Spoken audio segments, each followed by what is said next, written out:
Кога зборуваме за социјална заштита, најчесто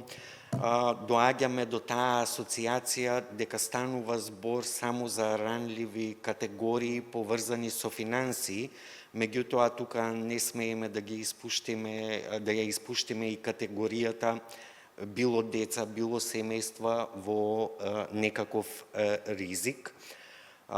Така што, согласно Законот за социјална заштита, општините треба да имаат формирано општински совет за социјална заштита,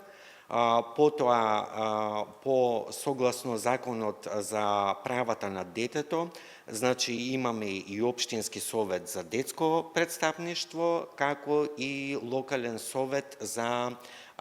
превенција. Во сите тие совети, покрај членови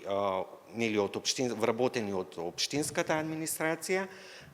членуваат и представници од образовните институции и сите надлежни институции кои постапуваат во